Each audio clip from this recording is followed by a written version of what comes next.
अरे मैया मैया रातते बानी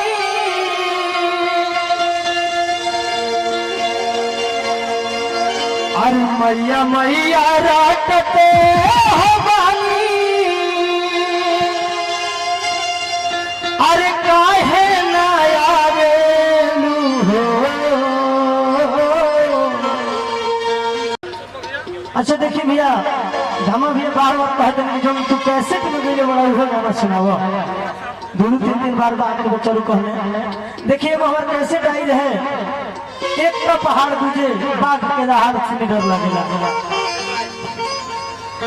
अरे एक तो पहाड़ दूजे अरे बाघ के दहाड़ सुनी डर लगेला। अरे एक तो पहाड़ दूजे बाघ के दहाड़ सुनी डर लागेला हो सुनी डर लागेला। मैया परसे मयार बीचे दर्शन लागेला। एक तो पहाड़ दूजे बाघ के दहाड़ सुनी डर लागेला। एक तो पहाड़ लगे बाघ के दहाड़ सुनी डर लागेला वो सुनी डर लागेला। मैया कैसे मंदिर बीचे दर्शन लाई बड़ा डर लागेला। मैया कैसे मंदिर बीचे दर्शन लाई बड़ा डर लागेला।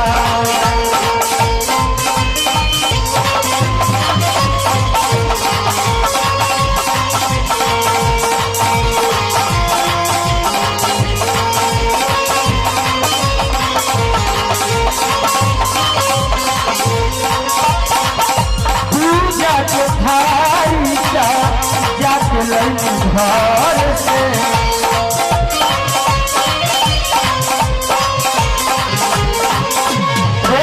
पकड़ गोर को है बाघवा के घर से।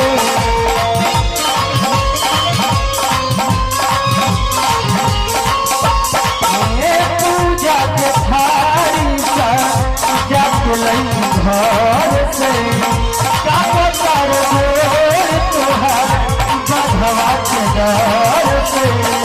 कहीं के सिंगार हमके कर उपकार बड़ा डर लगेला।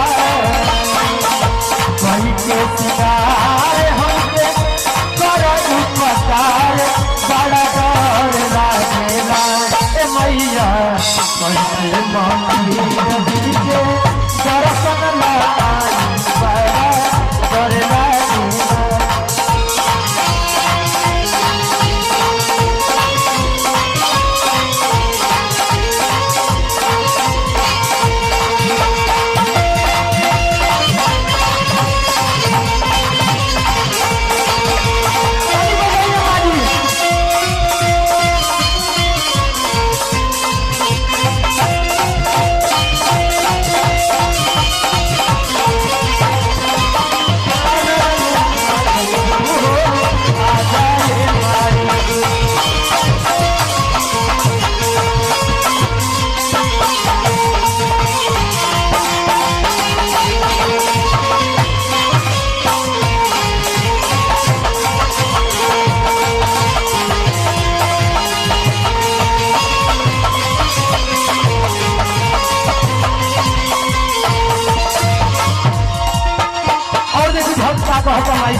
मेरे दिल से खाए तुम्हारा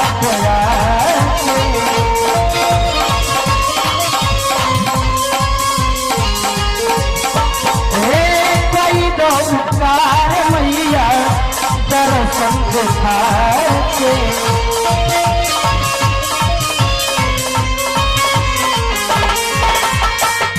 मेरे बातें देखो हम के हार बड़ा डर लगेला। मैया कैसे मंदिर बीचे दर्शन लाई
के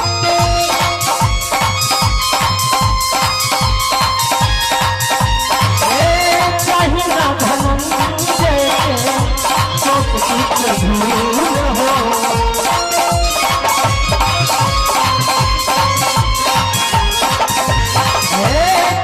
चरनिया के माई बस धूल हो चाहिए धनंजय के बहुत धूल हो रही से खार धरा हो रही से खार धरा नंदन इंतजार बड़ा डर लागेला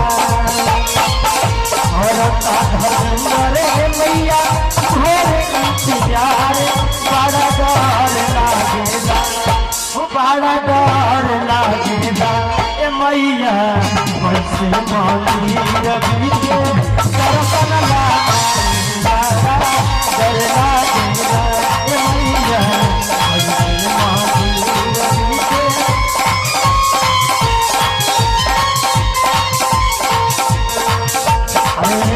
एक पहाड़ तुझे बाधे के पहाड़ तुम डर लागेला हमारा पाने वाला की तरफ से बहुत बहुत पुरस्कार बा माई से कामना रही कैसे ही भाई लेके बनेले रही हमारे यह जागरण के मुख्य भैया के नाम का मुखिया भैया की तरफ से बहुत सारा पुरस्कार 2051 से हमारा बिहार में बबुआ के पापा है हाँ बबुआ के पापा की तरफ से बहुत बहुत पुरस्कार बा ऐसे करना रही ऐसे तो पहाड़ तुझे बाधे के दहाड़ सुनी डर लागेला तो पहाड़ के दर्शन लाई बड़ा डर लागेला मैया कैसे मानी रवि के दर्शन लाई बड़ा डर लागेला मैया कैसे मानी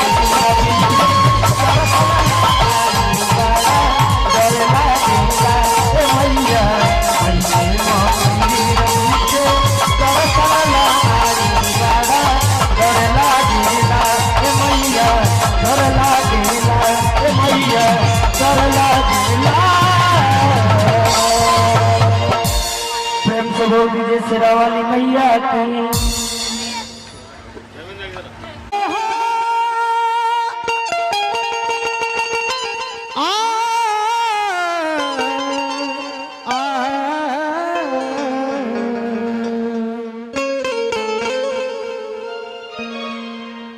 अरे ओढ़ाऊ लवंगिया रोवे मैया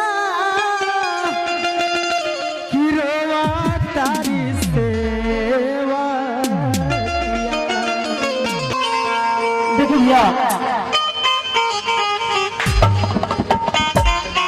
हमने के भोजपुरी गायक अब भोजपुरी श्रोता कुछ ऐसा प्रकार होने की जब तक अंदर में घुसी ना जब तक उनका मन भरे लगता ऐसे मुकुंद भी आगे आ जाइए